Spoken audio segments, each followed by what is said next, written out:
Hey there, folks, I'm Isaac, and I am making sandwiches all day. And I'm Claire, and I might just rob a bank in February. And this is Make Make That that game! Where we pitch the latest the greatest new video game ideas. that will never be made, even if they are about bank robbing sandwich artists.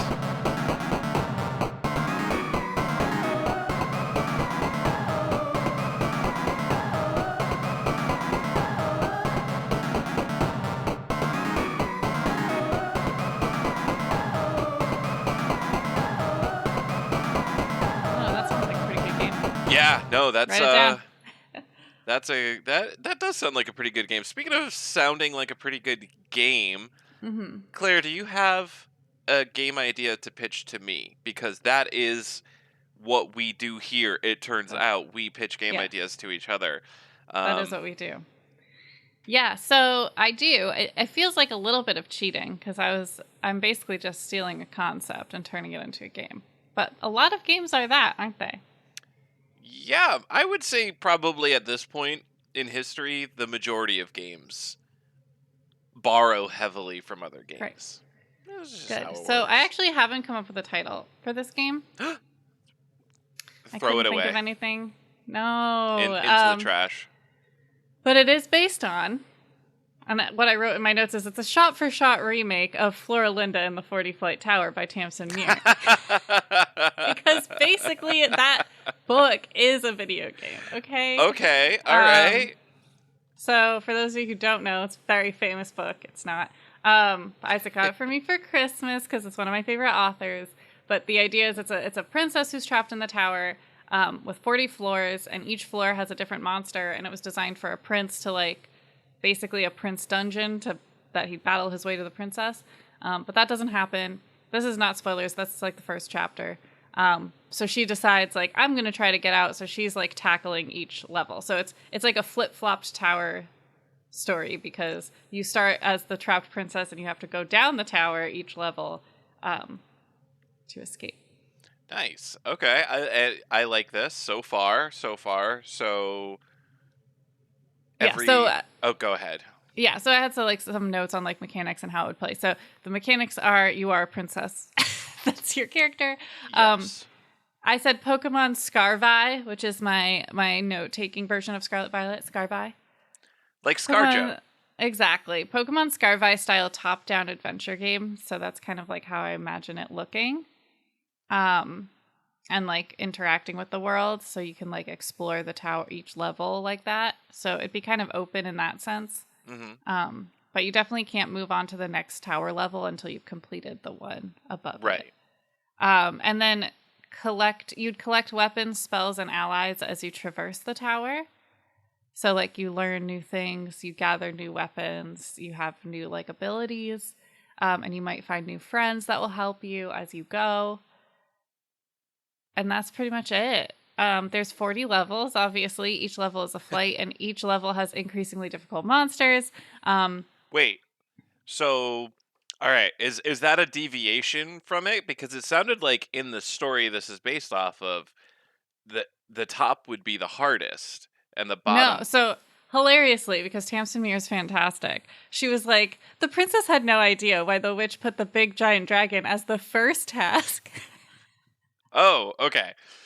So, well, actually, I guess this is a minor spoiler, so, turn away if you're going to read this book. But technically, it's almost, in the book, it's like alternating difficulty. So each level is, how'd they describe? So in the book, they describe it as like expensive monsters, which also mean like scarier. So like, okay. Like the one right under her, like cheap goblins. And then the next one is like a giant, scary, terrifying spider. And then the next one is just like an angry boar, which is like easier to beat. And then the next one is a demon bear. So like, it's actually not going. So it's kind of like wish-washing. So for the game, I think it should just increase in difficulty. But I do like that. And I didn't even get why they were doing this in the beginning because I didn't read like what the book was about. But they're like, she put the dragon as first to like intimidate the princes and like make sure they knew she meant business. And it's like, no, she put the dragon first so that you could work up to the big boss. Which is really funny. So Um, so yeah, so that's how that would work. And then all monsters can be defeated by battle, but also by cunning Ooh, or like okay, here we go. yeah, which also is a little bit inspired by your game that you're designing, where almost every battle can be avoided by secret, sneaky paths. Yes. So it's a little bit like that. And the reason is, and again, spoiler coming. So one of the monsters, I've not finished the book, but one of the ones she defeated because she'd killed a goblin and she didn't want to deal with like lugging the body up to her room to throw it out the window, which is what she'd been doing. So she threw it down to the next level. And then the spider ate it, but the goblin was really yucky, and the spider died from eating the goblin. So, like, accidentally? Right. So it was like an Wow. accidental win. But, like, so things like that were like, I mean, definitely I would program that into the game. Like, if you feed the spider a goblin, like, you just get to skip it. But also the spider would be able to be defeated by just, like, punching or whatever. You know, so so there's multiple ways to solve each one, I think. It's, like, the cool...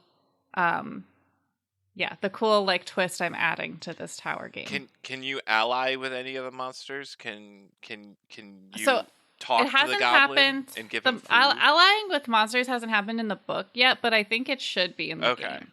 But not with each one. Like you couldn't go to each floor and then end with like 40 cool monsters on your side. Like I don't think that would make sense. You could do it in Undertale. Really? Yeah, so Undertale, which in turn inspired my game a little bit that I'm working on that you just mentioned, which I don't think we've talked about on the I don't podcast think we before, and maybe we won't today either. But Undertale's big thing is every battle can be ended without actually battling. So, like, you don't, like, gain an ally or anything. You just end the battle on friendly terms. Oh, okay. So, like, a big meathead monster, instead of, like, attacking them, you could goad them into, like, lifting weights until they strain their muscles, and then they, Okay, yeah. So, like, walk away. that's like the cunning that I... Yeah, but it happens within the battle sequence still. Whereas in my game, you kind of like wander around the map and find secret passageways to completely bypass battles. Yeah. So I could see this game doing a mixture of both. Yeah. Where like in battle, there's certain actions that you can do that lead to a cunning victory rather than a defeat all the HP victory. Right. And then that way it's different like gameplay for everybody. And I want it to be like two people are playing this game and someone's like, they're like, how are you so far ahead? And it's like, you're actually killing the goblins? What? Like only much losers faster. kill goblins. So that would be fun. And I do want it to be difficult. Like once you get like pretty close to the end, like I want it to be like real hard. Okay. As most games should be. They should have that nice... I know. I reference it a lot. Curve, the graph, the curve. curve. You want player skill to increase at the same rate as the challenges they go. Otherwise, it gets boring or frustrating, depending on where the curve goes wrong. That's a important game design tenet. And maybe one of these days, maybe we should just do some game design tenet videos or something. I don't know. Maybe there's enough of those. Maybe that's not what we do here. We pitch games here, okay? Yeah, we just pitch games. We don't. We will briefly touch upon some subject. That's what Isaac asked the question. Exactly. That's the whole question segment. But since we do pitch games here, Isaac, do you have a game idea for me? I do. My game idea is called It Has Pockets. I already like it. I'm going to go buy it right now. Good. Excellent. I don't know where to begin describing this one. If I had to give it like a one sentence blurb, it would be inventory management battle royale puzzle game. Oh, because pockets. I was like, inventory management. That's not fun. Yes. So basically, what the setup for this is it is like a multi-phasal, multimodal, whatever you want to call it, game, which incorporates multiple gameplay types. So the start of it is like there is a pit or a pool filled with items, and those items are different, like blocky shaped things. Kind of like Tetris, but not exactly Tetris. Like they don't have to just be four squares arranged in a way. They can be basically any shape, and all of the players, there can be more than one, there can be only one, etc., drop into this pool which scatters all the items around the level. And then they play like this isometric or top down, like some kind of third person view where they run around and they have to pick up as many items as they can in a limited amount of time. As they pick up these items, their inventory is like a gridded inventory. So the items take up their grid shape within the gridded inventory, and you want to pack your bags with as many useful items as possible. So you have to, as you pick stuff up, open up your inventory, quickly swap things around, toss out the garbage items, make it so that you can fit the items that you really want, and just maximize your efficiency with that. After a set period of time, that mode ends, and then you go into the actual puzzle mode, which is going to be very similar to Tetris. So you have like the puzzle grid, blocks are dropping down, or block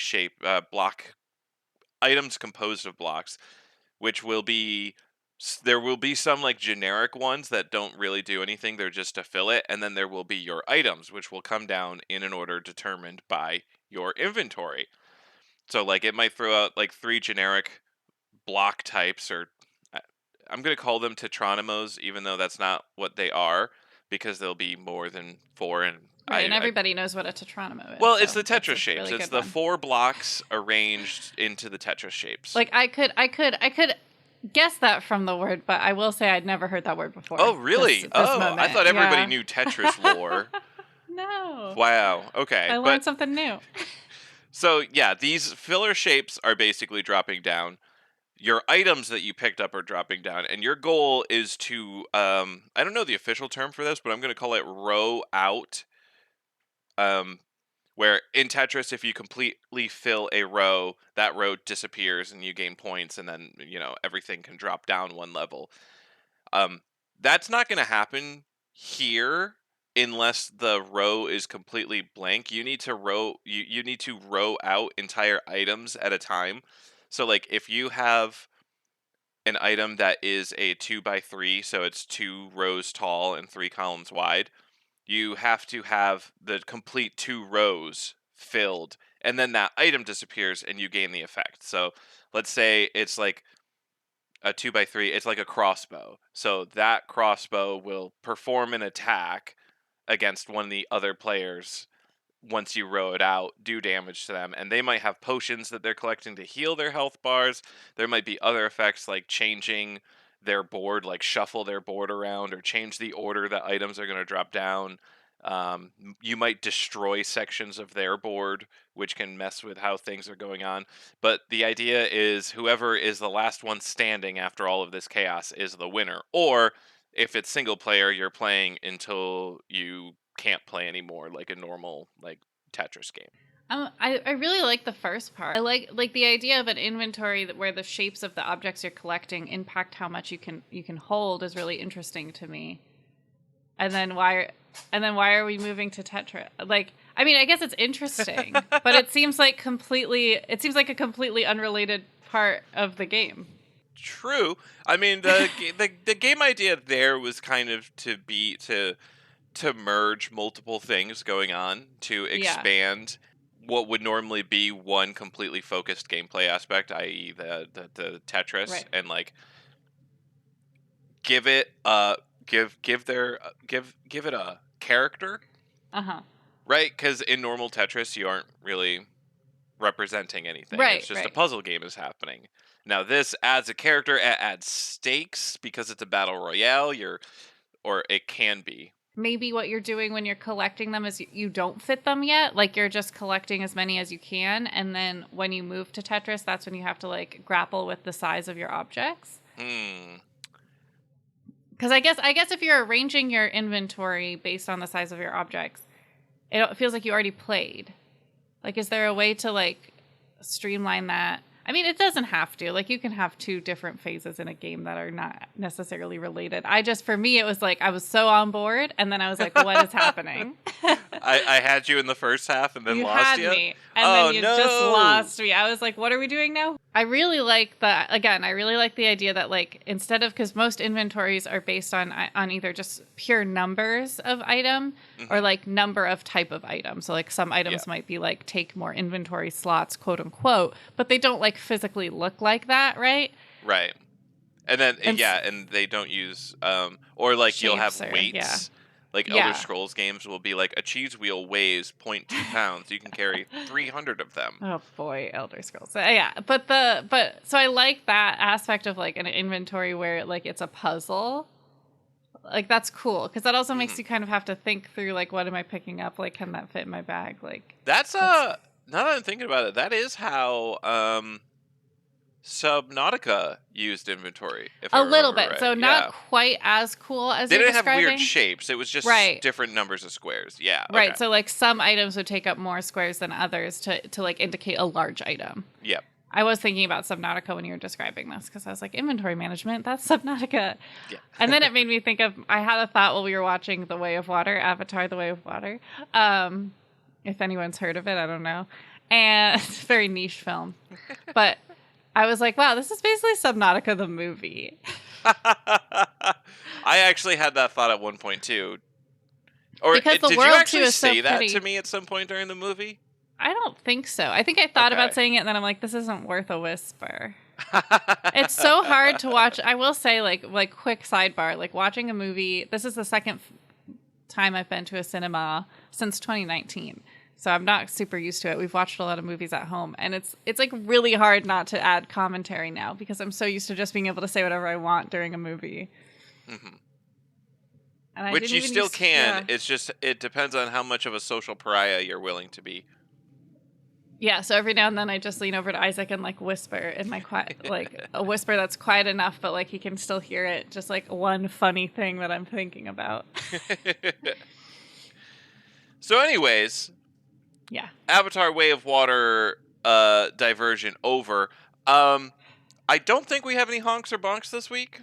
So I'm gonna ask a Oh, question. perfect. Imagine a little jingle plays right here to introduce this new segment. Actually, I spent a lot of time coming up with examples of what I'm talking about with this question, but I guess I never formed it into like a neat little question. So, food in video games. What should Okay. food in video games even be doing? Because a lot of video games do foods in wildly different ways. Yeah. Yeah. Wow. Okay. Yeah. And if you want, I can go into all my examples of different things first, or you can say your piece first. Why don't you? Okay. How about you do an example? Because I think I have not as much video game experience. That's kind of what I thought. And so So giving examples will help me because I feel like if I say my thoughts now, you'll give examples and I'll be like, yeah. oh. So the newest the Scarvi Pokemon games, right? Yeah. You have berries and you have sandwiches, effectively, and then you also have candies, which I would consider food. So you've got Oh, berries, interesting. you've got candies, you've got sandwiches, I and they don't think of all. candies and Pokemon as food. Oh, well, okay. So so berries have a wide range of effects. They are effectively like potions and full heals and stuff, like items that you give to a Pokemon and then they can use it in the middle of the battle on their own when certain conditions are met. Um, or berries can change their stats, or berries can change. No, berries can't do that. That's mints. But that's another kind of food. Mints can change like their nature. They can go from lazy to brave if they eat a mint. Um, Sandwiches, you can give sandwiches to your Pokemon, and for some reason that makes wild Pokemon give you more experience or makes it more likely for you to find shiny Pokemon in the wild. Um, Candies level you up or give you experience. Basically, what I'm saying is Pokemon is a mess. I don't think anyone who made Pokemon knows what food does or. I don't know. I find sandwiches the most overwhelming. I'm like, this, I don't even know how to make one. I can't. I don't know. Yeah, it's like, okay, if you put meat on your sandwich, it means dragon type attacks are more powerful. If you put mayonnaise on your sandwich, it makes fairy types more likely to be shiny. And you're like, what? I I'm like, thought I don't want to learn that. I'm sorry. I don't. I thought sandwiches were a food item, and I thought food items were berries. And yeah, so confusing messaging, in my opinion, from a game design perspective, to have food doing such wildly different things. And it's hard to nail down in universe like what's going on with this, like in the context of the narrative, let's say. Yeah. What's this food doing? Why I does don't know. food work like this? Yeah. uh No, it makes no. Most other video games like Witcher 3 and Skyrim and like the Elder Scrolls games, food is pretty easy. It heals your hit points. So you're about to die. Now, I also think that this doesn't make any sense. You're about to die. You're like, You pause the game. You eat 45 cheese wheels, and now you're at full life again. yeah, that also doesn't make sense. And then what about, well, the game you put, Monster Hunter, right? That has food. Yep. That has food. That was my next example. What food does in that game is it increases your stamina, which this I think is the one that makes the most sense. Like game design into like game narrative. This is the one that I get more. You eat food, you gain more energy, you can fight longer, dodge longer, etc., etc., and eventually your stamina, as you're like getting hungry again, your maximum stamina goes down, so you have to eat more food to And kind that's of just fill like, your belly up again. yeah, And that that makes like sense. creates something for me to latch onto and understand. Monster Hunter officially best food system, just because of internal consistency and game to narrative. Yeah, I healing HP is such a weird, because like HP is already a nebulous enough concept in video games and role playing games, etc. The fact that food heals it is like, have they given up? They're like, oh, I want to put a chicken wing in this game, but I don't know what to do with it, so it'll heal 3 HP. Yeah. I get, so it's like I'm torn because I think sometimes that's a little bit fun, right? Like it's a little bit fun that if I find the chicken wing, then like I heal, right? Like, haha, fun. But then in the Pokemon sense, I don't like that you have to make it. That's weird. I just, or like, so like in a Sims sense, which I know is like completely different gameplay, but that's like food is very important because you have to like keep your Sims alive. They have to eat. Yeah. So kind of like Monster Hunter, right? Yes, actually, um, Sims. So like survival, or I guess Sims isn't a yeah, like survival game, but like I mean, actually, life like sim. Sims is kind of a survival game if you don't use cheat codes. Like most of what you're doing is trying to keep your sim alive. That's true. And there's another the system where food only in like in Sims, if I'm understanding this correctly, because I haven't played in so long and I only played once for a little bit. Um, you have a hunger bar, and food basically interacts directly with the hunger bar. Right. Like you eat food specifically to increase. Oh, I guess it does. It also play with like the happiness meter. Yeah. Yep. And it also, well, so the happiness meter is all of your, basically all of your needs averaged.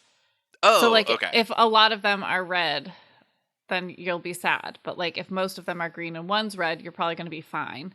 okay.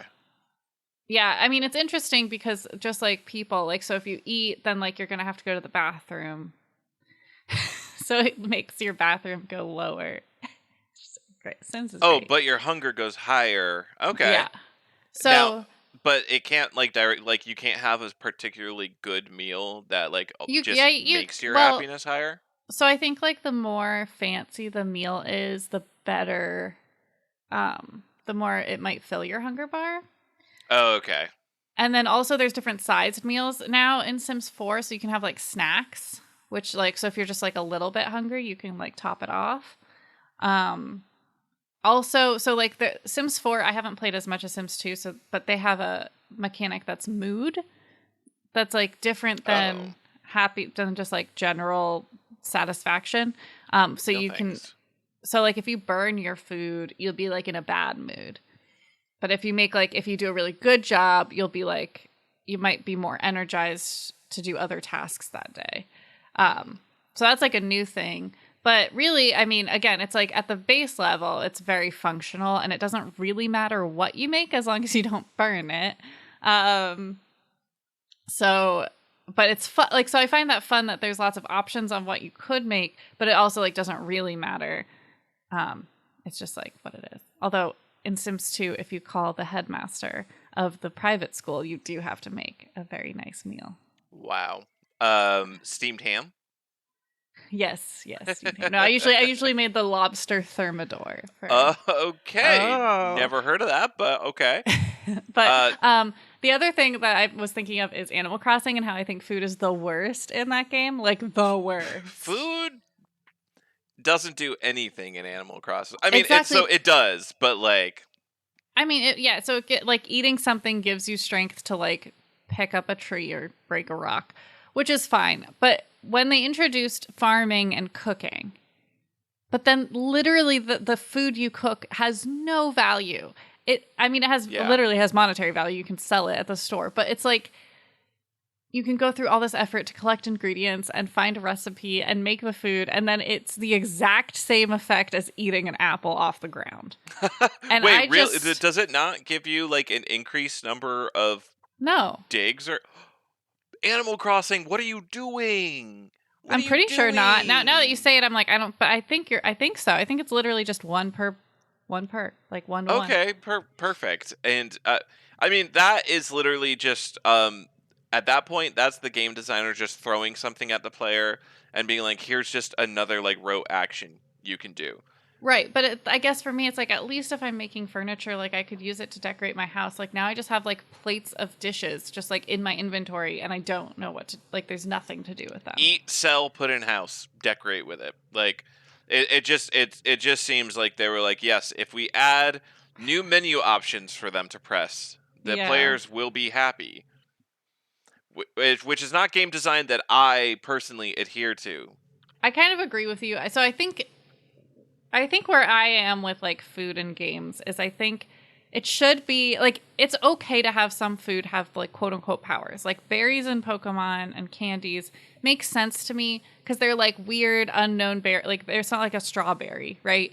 So it does have these like properties that like enhance your Pokemon. That's fine. Sandwiches. So are you considering them more to be like berries at least? Are you considering them more to be like magic items? Yeah, that's how I always kind of thought that of it. That like, makes sense. Okay, that gives me like a narrative, like what I'm talking about here, like game design to narrative, like what this food is representing. But sandwiches, no. That like I hate that mechanic in Pokemon Scarvi. And because I feel like I'm missing out. Like I feel like there's like this part of the game that I can't grasp. And it's not that, I mean, I'm sure I could figure out how to do it. It's just like my brain doesn't want to. Like I'm like, this is too much to think about. And they also have all the different food stores with like different foods that do the same thing you were talking. Like, oh, like it's easier to catch dragon type if you eat this chicken wing. And it's like, well, I don't know if our dragon type here, like how long does that last? Like, and then that store doesn't exist anywhere else. So it's like, I guess I missed my chance for that. It's just overwhelming. Yeah. In a way that I don't think is fun. Like, and like, again, Animal Crossing, like if you're going to introduce an entire food mechanic and then have it basically be nothing. Yeah, a big nothing pie. More like menu options to click. Here's what they could have done. Like maybe they could have had like, so because they introduced like there's a museum and a general store and a cafe. Like maybe there could have been like a restaurant or like a market and you can like sell your food to them and it's like worth more there than it is at the, you know, like something, give me something. Yeah, or like it increases villager happiness more or something. Yeah, I don't know. Maybe that is what it's for. Maybe you're supposed to give food dishes to Dizzy and make him love you. So I thought that because I was giving people food dishes, and what sucks is like they don't eat them; they just put them in their house, and then there's just like everything in their house. They treat it like furniture. Yes, they don't eat it. So they should eat it on the spot. They should eat it in front of you and then comment on it. That would be good. That would be a good mechanic. So it's just that's what No Man's Sky actually. So in No Man's Sky, the space game that I play a lot, or used to, I need to see what's going on with it these days. I need to see if they've done a new update. But so in No Man's Sky, you can craft food, and it is effectively just another menu option because, like, what food does 99% of the time is what batteries do. It restores energy to your suit. Mm-hmm. So, and batteries are like infinitely easy to create, whereas food you have to like milk rabbits and scrape ooze off of animals, and it's like you create a Yucky. pellet, you feed the pellet to an animal, the animal becomes friendly to you, then you milk it, and then you can use that milk combined with like berries that you find to make a basic meal, and it'll like give you 5% energy compared to a battery just completely filling you up.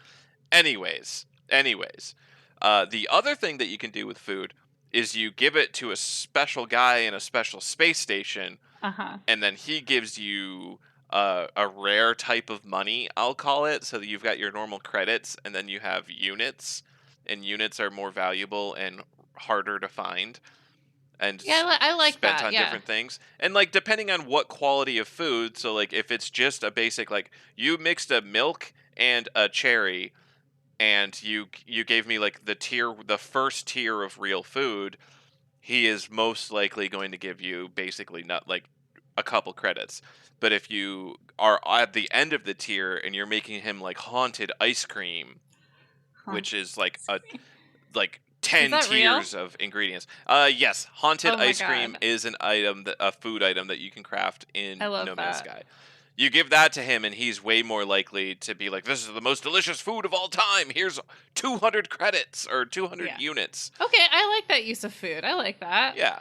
So it's like got an actual use, like in game, like, oh, if you're desperate, you somehow can't make a battery right now. You need to restore your energy immediately. You somehow have the resources for food, make the food, eat your little pie, gain your energy. Or the much more valuable, sell it for a rare currency. Yeah. No, I like that. I like that. So I think what we've kind of come down to is like if you're going to have food in a game, it's got to be like really obvious what it does and why it's there. Hmm. And if it is going to be complicated, that should be really clear why. Like Yeah, like what do we gain from how complicated sandwiches are? right, like nothing. But like you like for you like making a complicated dish in No Man's Sky like you gain like a bunch of money. Like that's pretty cool. Yeah. Or like in Animal Crossing if they listen to us, they should update it where you can gain friendship by giving them good food. It's like that Yep. would make sense. The other game I was thinking of was Kirby because Kirby does have food as well to heal you. Like you go Oh yeah. or Kirby in the Forgotten Land. You go to the the Waddle Dee town. Waddle Dee town. Yep. Waddle Dee Town. Is that not it? No, that is what it is. Okay. And then and you can order like there's just like 3 foods and each one gives you like more heal, like a different amount of heal. Yes. And you can also eat or drink the food. You can like save it and you can do it on your next like battle. But I think that again like is not annoying because those are almost also magic items, right? Like they almost function as a magic item. Yeah. What's the stuff that can like increase your attack? Is that food or is that like a little capsule? Those are I think technically juices or like smoothies. Yes. Okay. Yes, that's what they are. Juices or smoothies that you drink and it increases your attack, which again functions differently from how food works. Yeah. Which okay, that's what my overall thesis is going to be. Like my point in asking this question is I wanted to veil my opinion, which is I don't like when food heals HP because I personally feel like that doesn't make sense. I don't Yeah. like if you punched me in the face, And then I you would ate a not like eat a snack. Yeah. biscuit. Yeah, like And I think yeah, so I think if you can make your food akin to a magic item, then that like with berries, to me they feel more magical than food. right, because And then then you've got like the potions are D&D. obviously like yeah, potions are like mystical or magical or just like really powerful healing, whatever. That's fine. Yes. Um When you have potions and food and they do the same thing, why? What? yeah. Come on. Yeah, well, okay, so Kirby, back to Kirby though, I feel like Kirby kind of like ruins that because in Kirby in the Forgotten Land, the way you heal your HP is finding food in the level and eating it. Yeah, which I don't really agree. Well, so Kirby might be a special case because Kirby is all about eating. Maybe giving. I don't know. Sorry, I I just have still to don't defend my quite like favorite it. game. You have to defend it, yeah. But I don't know. I just, make food do something more interesting Yeah. than No, I heal HP, especially in a game where potions exist. In Kirby, potions don't don't exist. really Okay, let's exist. take food and And make it I do think something. I think Kirby the food is part of the theme of the game. Yes. Right? It's not just like shoehorned in as this thing that exists. It's like part of what the game is. So I'll give it that. I just do think that is a case where we can say like, maybe sometimes it's fine because I don't know. I like it in Kirby. I think it's fine in Kirby, but also it's not complicated, right? Like it's Right. not this whole thing. It's just like the HP is food. Because also you can go back to like, okay, picture Link's Awakening or Turnip Boy.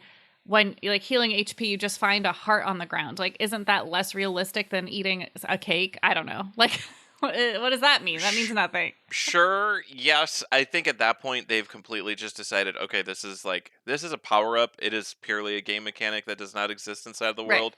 Um Well, yeah, but I'm just saying, like, there's something to be said about trying to make it creative too. yeah. What if in those games those are actually just heart-shaped cookies and they are eating them and I gaining thought you were gonna say, what hearts? if they were just like hearts and they're eating the hearts, literal hearts? I But mean, I they've that's in the Isaac that's game. dark.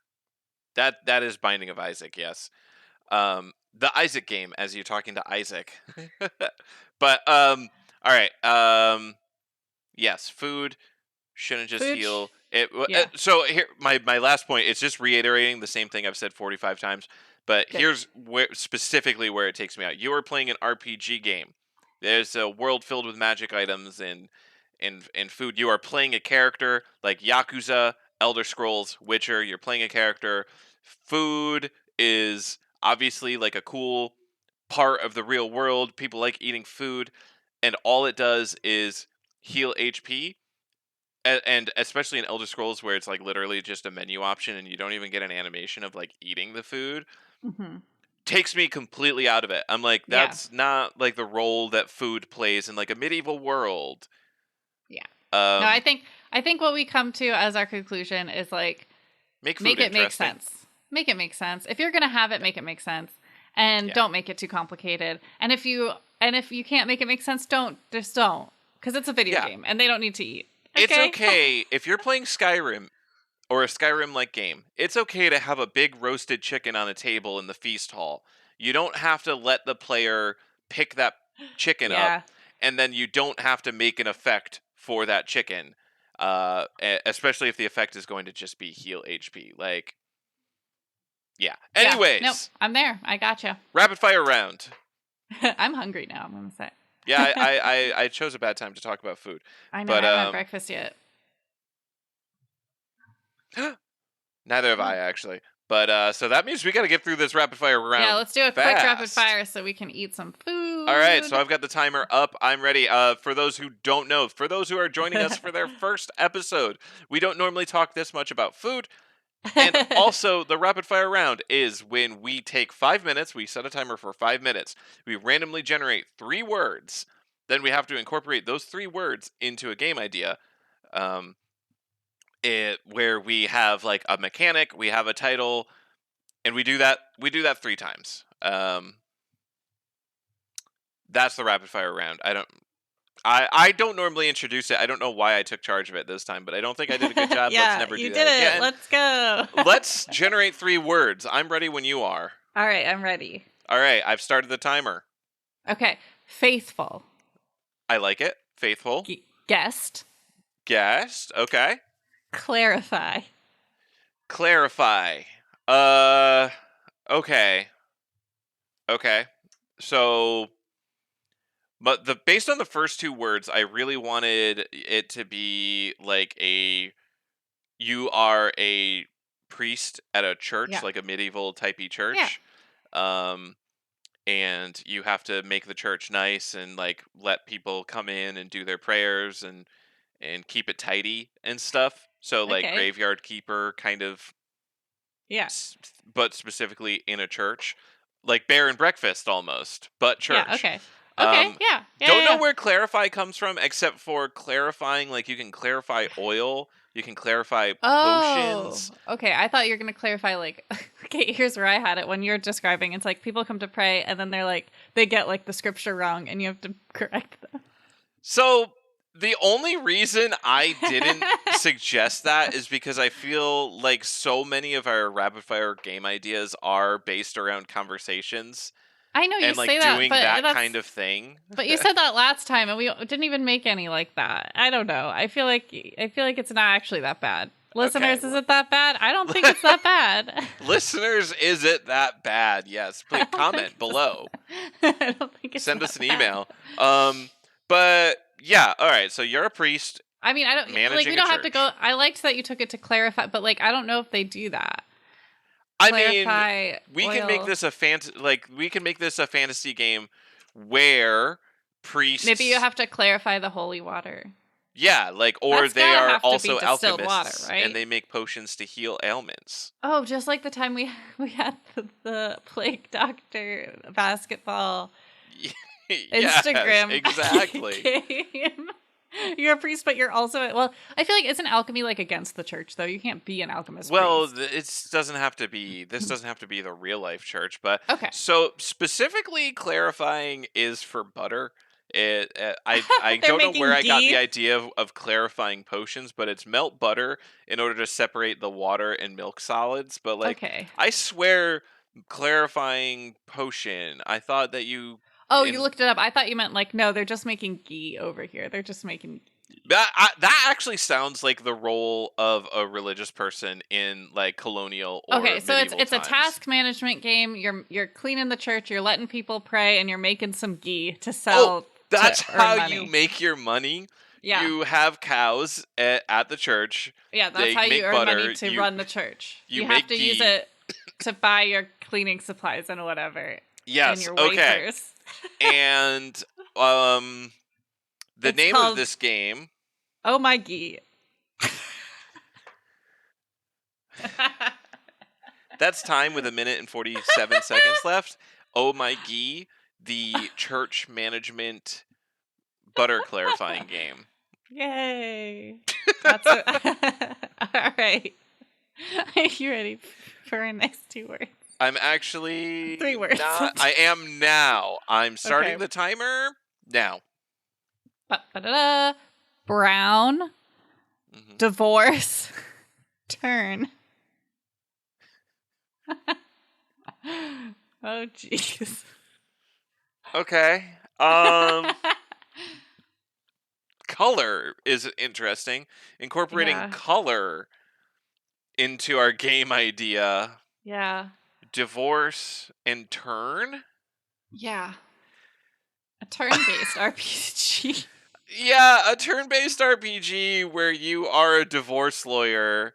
Oh, okay. And the battle, instead of representing fighting monsters, that is the courtroom battle, where you have different lawyer moves. Yes. And you can have a team, so that's how it can be like a turn-based RPG, like you have legal assistants and things like that who can have different moves. They can do if they do research, it increases your next objections power by 50% or something. And this might be a cop out, but maybe his last name is Brown. So I was thinking that too. Brown and Associates divorce lawyer game. Yes, Brown and Associates divorce lawyer, the family unfriendly RPG.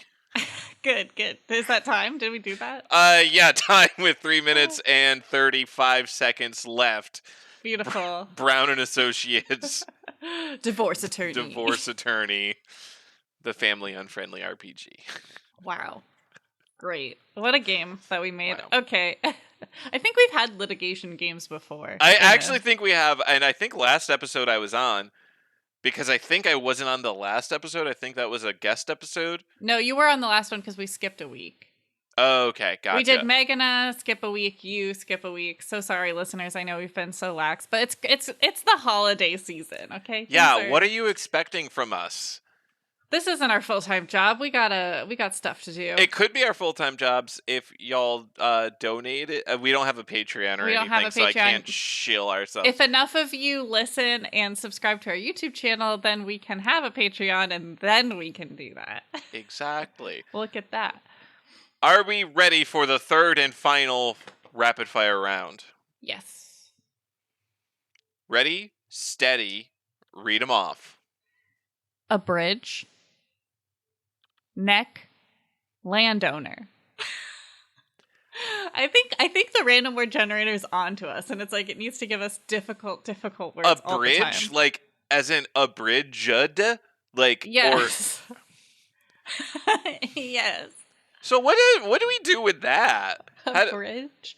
Incorporate landowner. Okay, how about this? So let's what was go the neck. second word? Neck. I got this. Okay, so we could say take the lead. It's the guillotine. So like if you chop someone's head off, you abridge them. Oh my god. So you're trying to hunt down the landowners, the wealthy landowners. It's the French Revolution, folks. And you're going to chop them off and then yep. So what I don't know. Is this like a investigation type game where you like track them down?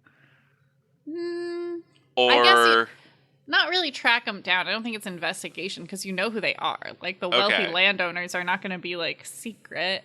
You can just go to their land and they'll be there. Okay. I think it's more about like maybe it's like you have to create an angry mob and so you have to rile up an angry mob. Yes, and then like herd like it's okay. Here it is. It's the amount of wealthy landowners that you can herd to the guillotine with your angry mob. Okay, you lost me a little bit because I was up until that last line. I was imagining like a Pikmin style game. I'm trying to think of one that you've actually played in this style, but I can't. Okay, well, I guess like so riling up a mob, but then I was thinking like you have to do it before the sun rises or something. Like before the landowners escape in their carriages. Yeah, but you have to get them to the guillotine. Like you can't. Like guillotines are big. You're not like carting it around. It's like central to town. You would need like multiple oxen for that. Yeah. So you have to like herd them to the guillotine, and like maybe you can get 3 in a night, and that's a good call. Okay. So inciting the mob is the first phase. Okay, I am actually just imagining Pikmin entirely. So in Pikmin, it is a game where you are a little astronaut and there's carrots that are people that follow you around. You direct them to where to go by like whistling at them, but if you find like wild ones, you can whistle at them and then they start following you and they start obeying your commands. So that's basically what it is, right? You are the guy, you find a group of people, you whistle or shout at them, that incites them into the mob, then you bring them, and then like you tell them what to do to like get onto the landowner's property because they have like barricades, so you send some of the angry mob to like tear down the barricades, and then you send another group to like block off the exit, and you're directing them with like whistles and I mean, we don't not have to whistles, do the whistling but like part. shouting and stuff. But like in Pikmin, it is whistling. Okay, yeah. I mean, I've never played Pikmin, but I'm good with that. I'm gonna bring you Pikmin. You're gonna bring it to me? I think it's on the Switch. I'm gonna find it because Pikmin is good gaming. Okay. Yeah, I think they did just do a Switch one last year. Perfect. Then we're gonna get you on Pikmin. Let's call it. What are we calling it? Neck and neck. Neck and neck. All right, sure. Time. Okay, time with 1 minute and 8 seconds left. Neck and neck. The Pikmin where you are beheading landowners. There you go. That's it. I do want to say this is the end of our show, but we are quickly approaching AGDQ. Is that next week? It starts on January 8th. Okay. So all right. This will actually be the last episode before AGDQ. Wow. That's amazing. It's so soon. It's so soon. So we love it. We love a good speed run. We're going to be covering that pretty heavily like we did for SGDQ last summer. So just get hype about that. We're hype about some games. I'm really excited that they're doing Pokemon Legends Arceus. That's I think my top excitement one. I really wish they were doing Scarvi, but I think that'll have to be next time because it is very new. Although I know people are already speedrunning it. They've found so many little tricks already. Oh, I can't. Because it's so bad. I cannot wait. I literally... I mean, I can't... I like, it's going to be so good.